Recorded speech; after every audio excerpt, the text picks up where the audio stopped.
की हालत कुछ ऐसी हो जाए। प्यार भी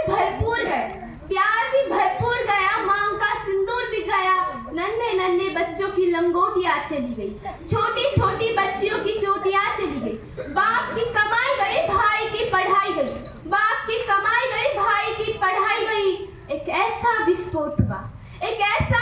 हुआ कि पता ही नहीं चला कि कब जिस्म की बोटियां चली गई, आपके लिए तो एक आदमी मरा है साहब,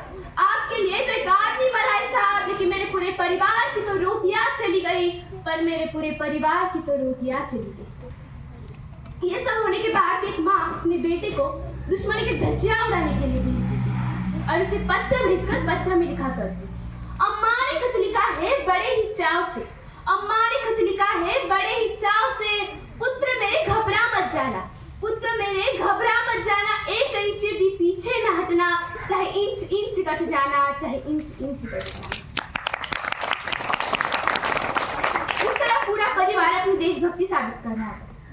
तब देश बलिदान मांग रहा था, तब देश लड़ जाने को कह रहा था,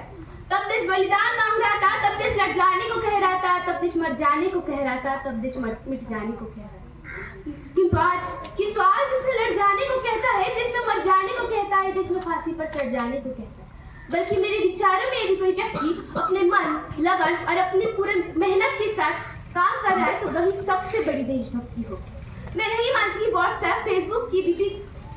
डीपी को 3 रंगों में रंग जाने को देशभक्ति कहते हैं। आप कहोगे कि साल में 2 बार हाथ में तिरंगा लेना यही देशभक्ति है, तो मैं आपसे पूछना चाहूंगी कि फुटपाथ पर रहने वाला वो छोटा सा लड़का ट्रैफिक की छांव में नंगे पांव हाथ में तिरंगा भेजता है, क्या ये उसकी देशभक्ति है? ये उसकी देशभक्ति नहीं साहब, ये उसकी पेट की शक्ति है जिसे ऐसा करने पे मजबूर करे। ना मस्जिद को जानते हैं, ना शिवालयों को जानते हैं, जो पेट के भूखे होते हैं ना साहब, जो पेट के भूखे होते हैं ना, वो तो सिर्फ भोजन के वालों को जानते हैं, अपने परिवार, अपने समाज, अपने देश के लिए समर्पित भाव रखना ही देशभक्ति है। हर एक देशद्रोही के जीवन में तूफान ला देने वाली एक देशभक्ति है, ताकि हर एक देशद्रोही यही समझ सके कि अगर तू परिंदा है तो ये आसमान तेरा है, अगर तू दरिंदा है तो ये शमशान तेरा है, भाईचारे से रहना तू रहे, वरना ये कब्र भी तेरी है और ये कब्रिस्तान भी तेरा है, लेकिन एक देशद्रोही से ज्यादा देशभक्ति तब पैदा होती है जब एक बेटा अपने बूढ़े माँ बाप को वृद्धाश्रम की चौखट पे छोड़ आता है। आज के दौर में वो युवा जिनके ऊपर जिम्मेदारी थी अपने देश, अपने समाज, राष्ट्र की आशाओं को बाधा रखने की, वो युवा आज 4x4 इंच की छोटी सी स्क्रीन पर अपनी नन्ही उंगलियों से अपनी भावनाओं की मुझे भेज रहा है। हम ऐसे समाज में जीते हैं जहाँ लड़कों से बात करने में